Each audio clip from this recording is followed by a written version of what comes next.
I need to check your bag, ma'am. Why? I just got checked a few minutes ago. I need to do my own checking. Things don't look right to me. Why don't you check other people's bags, officer? Unless you people complain, give me your bag. You people. All right, go ahead. All right, pack your things and go. I'll make sure this is your last time profiling people like me. Whatever. The airport's 4K security camera system captured everything from 7 different angles. It recorded the timestamp at 7:23 a.m. on a Friday morning. It recorded the terminal, Concourse B of Hartsfield-Jackson Atlanta International Airport, one of the busiest transit hubs in the world, moving with the particular organized chaos of an early Friday departure rush. And it recorded the moment Officer Leonard Stanley spotted Nala Peterson from 40 feet away across a stream of moving passengers and changed direction. What the camera also recorded, in high definition from 7 simultaneous angles, was everything he did next, every decision, every action, every word that his own body mic captured on a running audio channel. What Officer Leonard Stanley did not know as he crossed that terminal floor with his hand already drifting toward his belt was that he had just initiated the last enforcement action of his career, one that would be reviewed by an airport authority board, a department internal affairs division, a civil rights attorney, and eventually a federal oversight committee, all within 72 hours of the moment he changed direction. Before we go any further, where are you watching from right now? Drop your city or country in the comments below. And if you're new here, hit that subscribe button before this video ends, because what happens next in this story is the kind of thing that makes you sit up straighter in your chair. Nala Peterson had worn a badge for 14 years. She had earned it the way people earn things that matter, slowly, through work that asked more of her than most people are ever asked to give. She had started as a patrol deputy in a mid-sized county department in Georgia, worked her way through investigations, made detective at 29, and been elected sheriff of DeKalb County 3 years ago in the largest electoral margin her county had recorded for that office in 2 decades. She oversaw a department of over 400 personnel. She managed a budget. She testified before county commissions. She had been deposed in federal court and had given testimony that held up under cross-examination from attorneys who made their careers finding holes in exactly that kind of testimony. That Friday morning, none of her credentials were visible. She was traveling in plain clothes, a sharp charcoal blazer over a white fitted shirt, dark slacks, carry-on luggage in one hand, and a coffee she hadn't had time to finish in the other. Her sheriff's badge and her travel credentials were in the interior compartment of her carry-on, where she always kept them when she wasn't in uniform. She was booked on a 9:15 flight to a law enforcement leadership conference in Washington, D.C., where she was scheduled to speak on the second day. She had done this trip 3 times before. She knew this terminal. She knew exactly where gate B14 was and how long it took to reach it from security. She was not in a hurry. She was not acting unusually. She was a 14-year law enforcement veteran walking through an airport on a Friday morning, carrying coffee and a carry-on, moving with the quiet, unhurried confidence of someone who had nothing to prove and nowhere to be except her gate. Officer Leonard Stanley had been with the Airport Authority Police Division for 6 years. His file described him as detail-oriented, assertive in enforcement situations, and proactive in identifying security concerns. He had received 2 commendations in 6 years and 4 informal complaints in the same period. Each complaint had been reviewed by a different supervisor. None of them had been cross-referenced. He worked the early morning shift on Concourse B and had developed, over 6 years, a working theory about which passengers warranted attention and which ones could be allowed to move through the terminal without interruption. He saw Nala Peterson from 40 feet away, charcoal blazer, carry-on, moving with purpose through the departure crowd. He looked at her the way someone looks at something they have already categorized before examining, and he changed direction. His body mic was active. The 4K cameras were recording from 7 angles, and Nala Peterson's carry-on, rolling quietly behind her on the terminal floor, contained a sheriff's badge that was about to make everything Leonard Stanley thought he understood about this moment completely and irreversibly wrong. Leonard Stanley had a system. Most officers develop routines over 6 years on a beat. patterns of movement, checkpoints they return to, a working familiarity with the rhythms of their environment that makes the job manageable and occasionally predictable. Stanley had something different, not a routine exactly, but a method, a way of moving through Concourse B that he had refined over 6 years into something he considered instinct and something the 4K cameras would eventually reveal to be considerably more deliberate than instinct suggests. He moved slowly. That was the first thing colleagues noticed about his patrol style. Not the careful slowness of someone being thorough, but the particular slowness of someone scanning, head tracking across the crowd in measured intervals, eyes settling briefly on individuals before moving on, cataloging without appearing to catalog. He had learned or decided that the best position in a busy terminal was slightly off the main pedestrian flow, back-angled toward a structural column where he could observe the full width of the concourse without being the obvious focal point of anyone's attention. From that position, on a busy Friday morning, he watched the crowd move. Business travelers in dark coats pulling wheeled luggage at the efficient pace of people who had done this enough times that the airport had stopped being an experience and become a commute. Families moving in the uneven clusters that children create, slowing and accelerating without pattern. Students with oversized backpacks and the slightly overwhelmed expression of people who hadn't flown enough to make it automatic. Stanley watched all of them with the same expression, neutral, observational, giving nothing away. And then he saw Nala Peterson enter the concourse from the security checkpoint. What he registered, in the order he registered it, tells the story more clearly than anything he would later say in his own defense. Not her luggage, which was standard carry-on size and entirely unremarkable. Not her pace, which was measured and purposeful without being rushed. Not any behavior that deviated from the hundreds of other passengers moving through that terminal at 7:23 on a Friday morning. What he registered first, what the subsequent investigation would establish as the beginning of his decision-making process, was her face, her presence, the particular combination of characteristics that his 6-year working theory had trained him to treat as a data point worth acting on. He straightened slightly against the column. His hand moved toward his belt with the practiced casualness of a gesture he had made enough times that it no longer required a conscious decision. He pushed off the column and began moving in her direction, cutting at an angle through the pedestrian flow that would bring him alongside her before she reached the midpoint of the concourse. This is the lesson that the footage teaches before a single word is exchanged, that the most consequential decision in this entire story was made in silence, from 40 feet away, before Leonard Stanley had a single observable fact to justify it. He had a system, the system had a flaw, and the flaw was about to walk directly into 7 4K cameras. Stanley stepped into her path at the midpoint of Concourse B, not beside her, not approaching from an angle that left her room to continue moving while the conversation began, directly in front of her, close enough that she had to stop or walk into him, which was the point.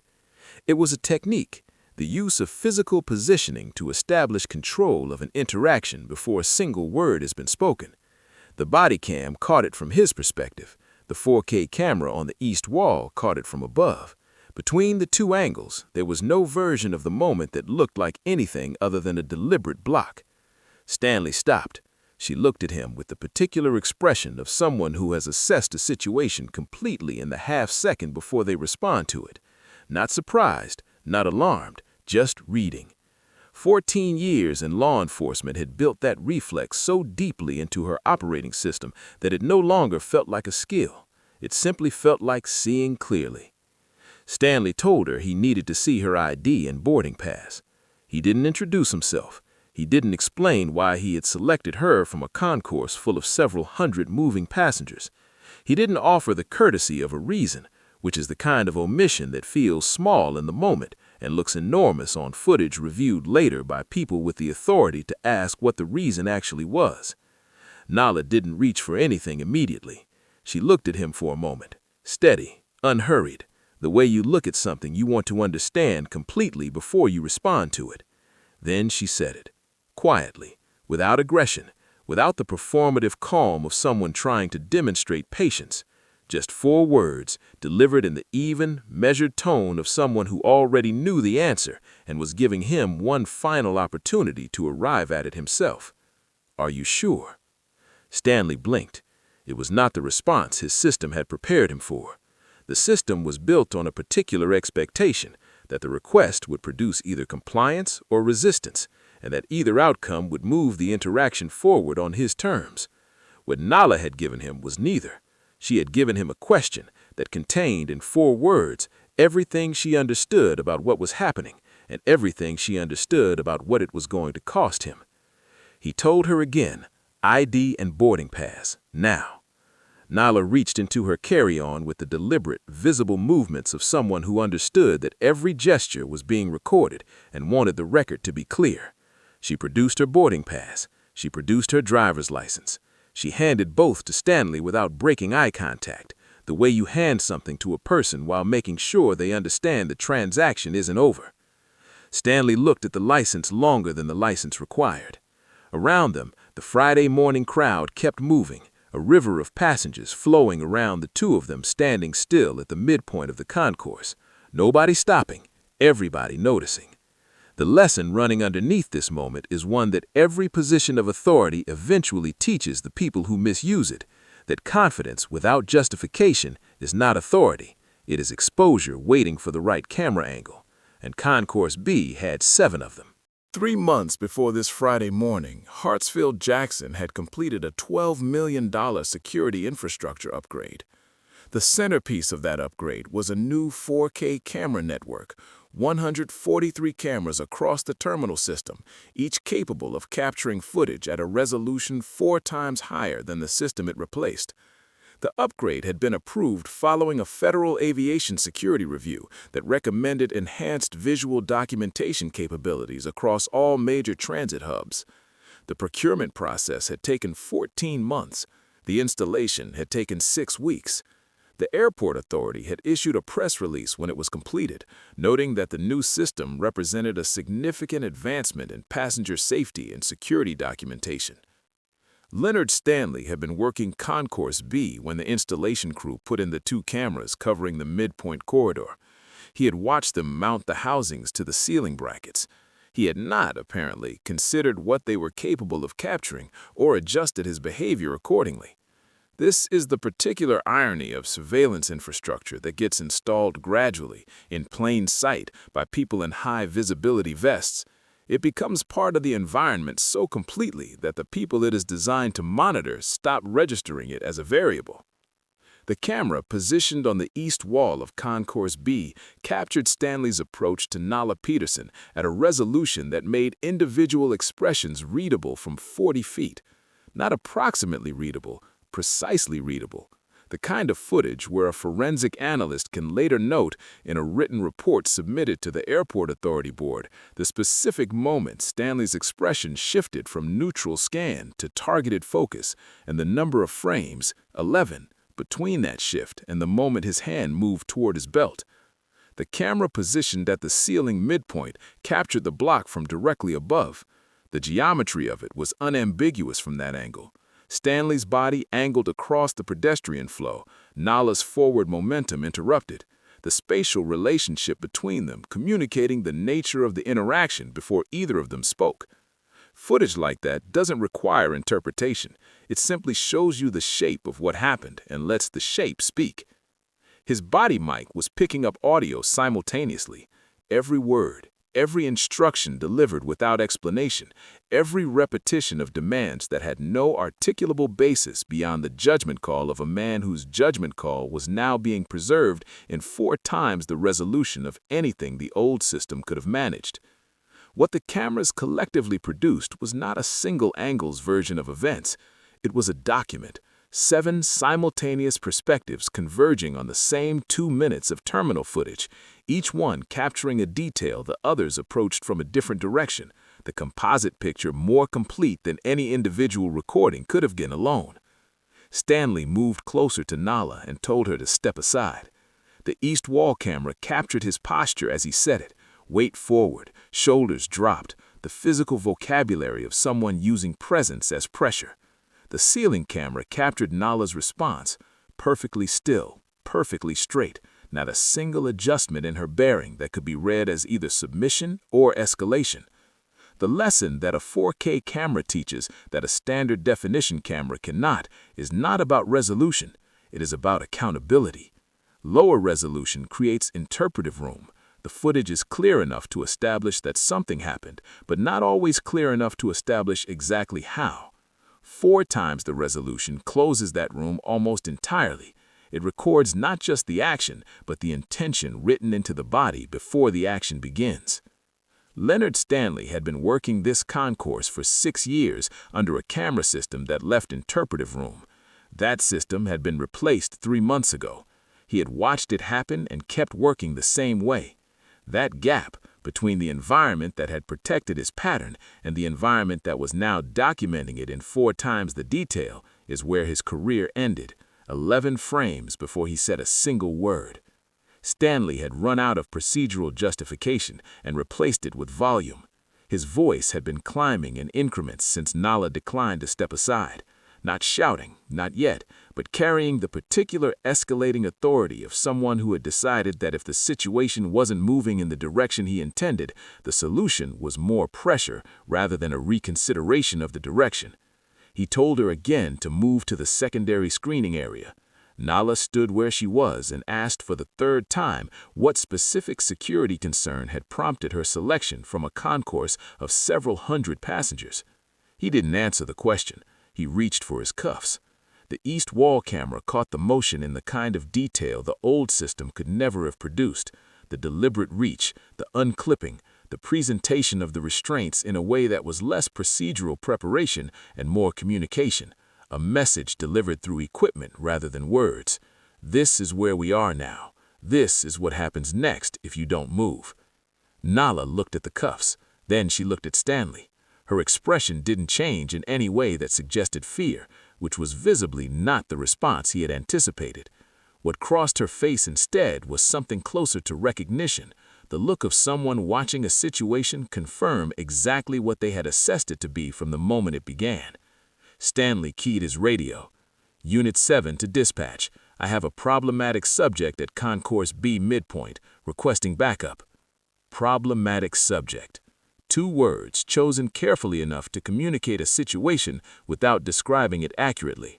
Language designed to produce a response before anyone arriving had the context to evaluate whether the response was warranted. The body might captured it. The dispatch log archived it with a timestamp. Both would be reviewed later by people who would cross-reference that transmission against 7 angles of 4K footage showing a woman standing still with her hands visible while an officer reached for his restraints. The crowd noticed before the backup arrived. It started with one person, a man in a business suit near gate B11 who had slowed when he heard the raised voice and stopped completely when he saw the cuffs come out. He had his phone up within 4 seconds. Then a woman traveling alone near the adjacent seating area.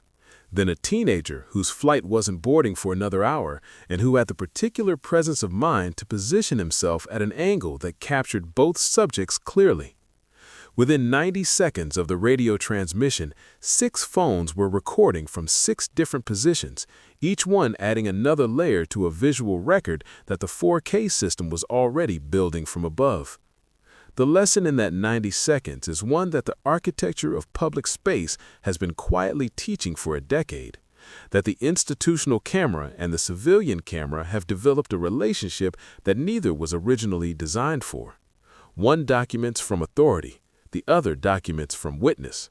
When they operate simultaneously, pointed at the same event from complementary angles, they produce something that no single source could generate alone. Stanley looked at the phones.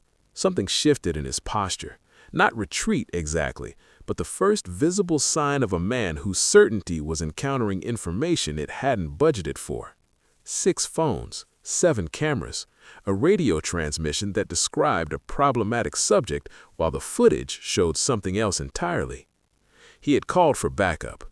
Backup was coming, and every second between the transmission and their arrival was being recorded in 4 times the resolution of anything this concourse had ever captured before.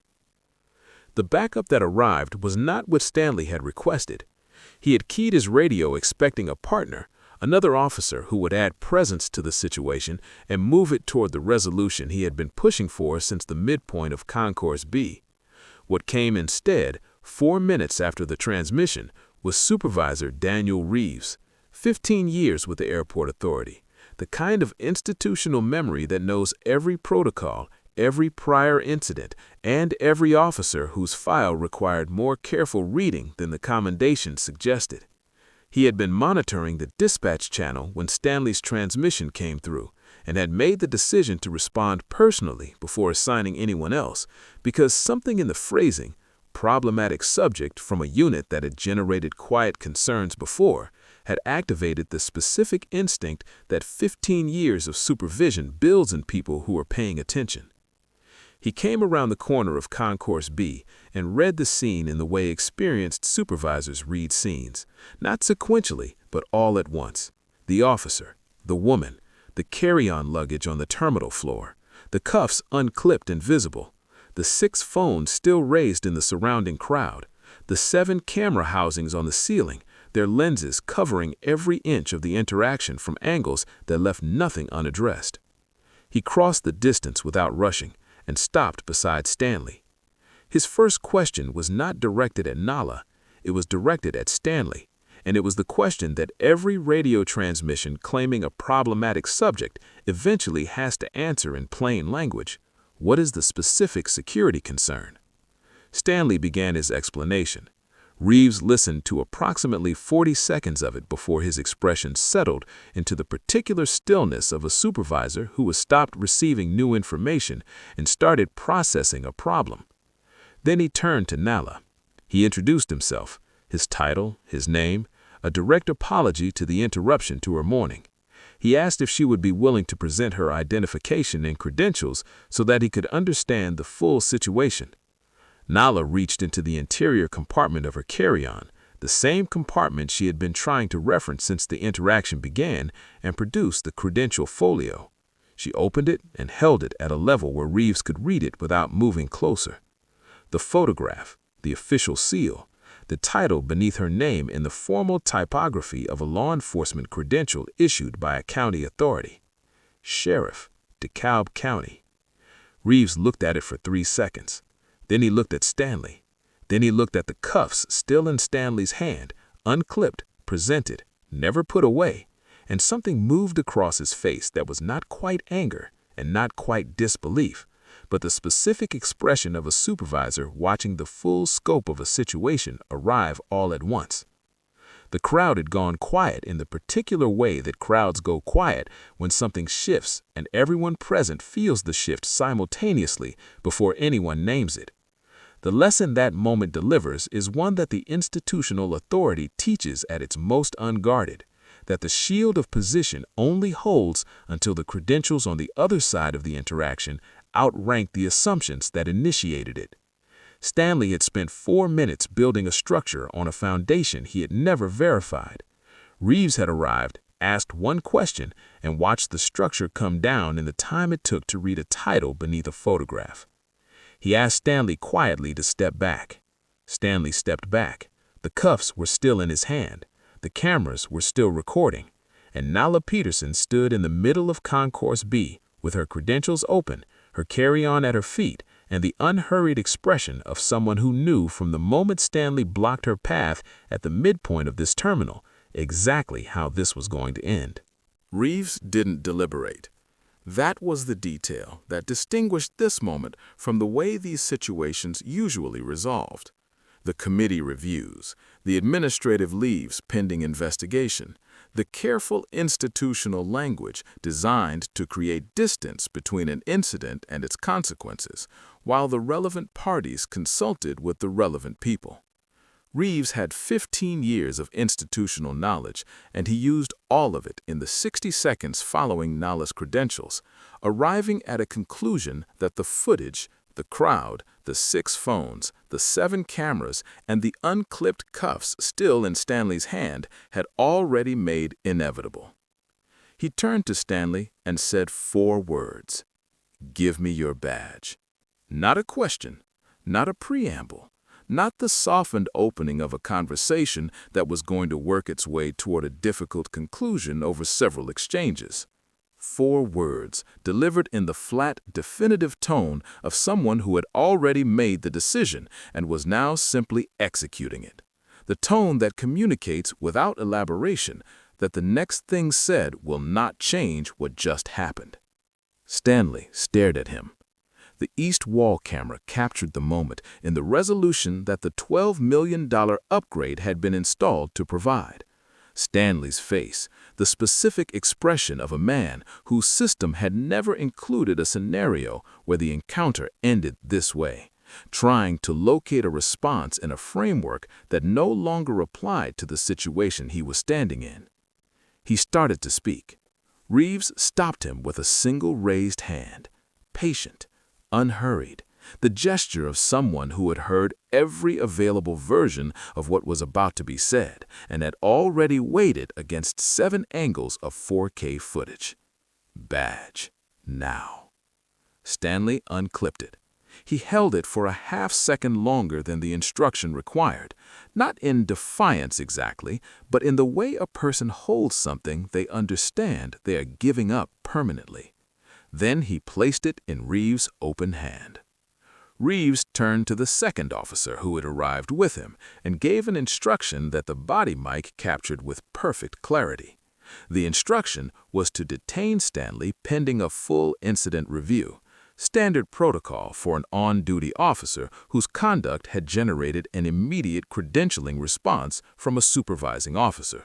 Standard protocol that required, among other things, temporary restraint during the detainment process. The second officer reached for his cuffs.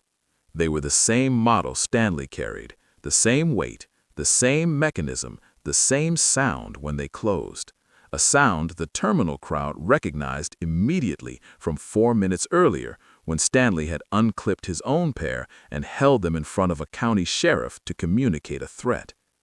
The crowd, which had been quiet since Reeves arrived, was no longer quiet. The lesson that Concourse B delivered in that moment is not subtle and does not require interpretation. The equipment you present as a weapon against someone who has done nothing wrong does not disappear from the situation when the situation turns. It stays. It waits. And sometimes, not always, but in the moments that matter most, it finds its way back to the hand that reached for it first, completing a circuit that accountability, when it actually functions, has a way of closing with a precision that no one who initiates it ever fully anticipates. Stanley was led toward the security office at the north end of the concourse. The 6 phones tracked him the entire way.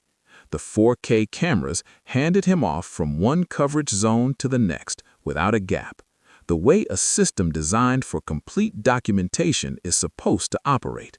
No blind spots, no interpretive room, no version of events that the footage didn't already own. Nala Peterson picked up her carry-on. She straightened her blazer. She had a 9:15 flight and a speech to give in Washington, D.C., and she was, despite everything that had just happened in the middle of Concourse B, still going to make both. The footage was on the internet before Stanley finished being processed. Not leaked, shared, by 6 people who had been standing in Concourse B with their phones raised and their data connections active, each of whom made the individual decision within minutes of Stanley being led away that what they had just witnessed belonged in the public record. The 4K airport footage followed 24 hours later, released by the airport authority in a statement that used the word unacceptable 4 times in 3 paragraphs and announced the opening of a full internal review with the particular urgency of an institution that had already seen the phone footage and understood that the internal review was no longer optional. By Sunday morning, the video had been viewed 9 million times. By Monday morning, Nala Peterson's civil rights attorney had filed a federal lawsuit against the airport authority, the police division, and Leonard Stanley personally. $6 million. The claims were precise and thoroughly documented.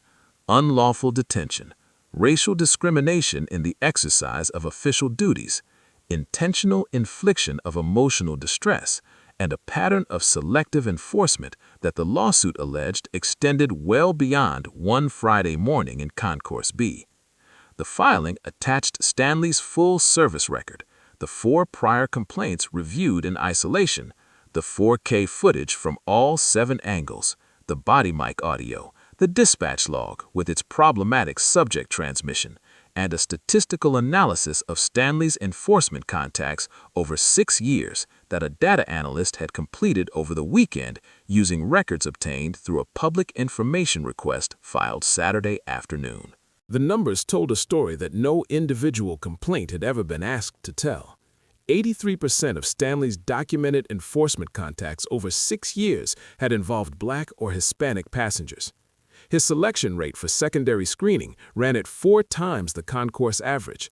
His complaint rate was the highest in the division. None of that had been visible when each file sat alone in its own review. Laid end to end, it was a pattern so consistent and so documented that the airport authority's legal team, upon reviewing the filing, reportedly advised settlement within the first week. The city's defense lasted 11 weeks. It collapsed not because the legal arguments were weak, but because the evidence was stronger than any argument. 7 camera angles, 6 civilian recordings, a body mic transcript, a dispatch log, and a data analysis that transformed 6 years of isolated incidents into a single coherent picture that no courtroom presentation could reframe. The settlement was $6 million. Every cent of it was on the public record. Nala Peterson gave one statement after the settlement was finalized. She delivered it without notes, in the same measured tone she had used every time Stanley had raised his voice in Concourse B, and it covered exactly what she wanted it to cover. Not the money, not the personal experience, but the structural question underneath all of it. She said that the phrase "protect and serve" was not decorative language, it was a job description, and a job description, she noted, applies to everyone in the jurisdiction. Not the people an officer recognizes as belonging, not the people whose credentials are immediately visible, not the people who fit a particular expectation of who deserves professional courtesy in a public space. Everyone, without the prior categorization, without the system that decides before the interaction begins who warrants attention and who can pass through freely. She said she was fortunate. She had credentials in her carry-on. She had 14 years of institutional knowledge about how to manage an encounter without giving anyone an excuse to escalate it. She had the composure that her career had built and the legal resources that her position made accessible. Most people, she said, have none of those things. And the question that mattered, the one she wanted the footage to leave behind after the views and the headlines and the settlement had moved on, was what happened to them. Leonard Stanley did not return to law enforcement. His appeals to the airport authority's termination decision were reviewed and denied twice. His name remained permanently associated with the footage, the way names become permanently associated with footage when the footage is clear enough and watched often enough that the association becomes the first result in any search. He had spent 6 years building a professional identity in Concourse B. The 4K system that was installed 3 months before that Friday morning documented the end of it in a resolution that left no interpretive room and no version of events that the record didn't already own. The $12 million camera upgrade had been approved for passenger safety. It had delivered something additional, a standard of documentation so complete that the gap between what an officer reports and what actually happened became, for the first time in that terminal's history, a gap the evidence could close. Nala Peterson made her flight. She gave her speech in Washington, D.C. on the second day of the conference. She was introduced by her title, her county, and her years of service, the same credentials that had been in her carry-on on Concourse B, the same ones that Stanley had never asked to see, because asking would have required him to acknowledge that the woman he had blocked at the terminal midpoint might be someone other than what he had already decided she was. The cameras are still running, all 143 of them. Every Friday morning, the departure rush moves through Concourse B in the organized chaos of a major transit hub, and the footage rolls in 4 times the resolution of the system it replaced, documenting everything, losing nothing, leaving no version of events unaddressed. If this story held you from the first camera angle to the last word, if it made you think about documentation, about accountability, about what changes when the resolution is high enough that nothing can be reframed, share it with someone who needs to see it. Stories like Nala Peterson's matter not because they are rare, but because they are recorded. The camera changed what was possible. What we build from the footage is still up to us. If you want more stories about ordinary people who faced institutional power and made it answer for itself, subscribe right now. We have more coming, every one of them documented, every one of them real, and every one of them worth your full attention.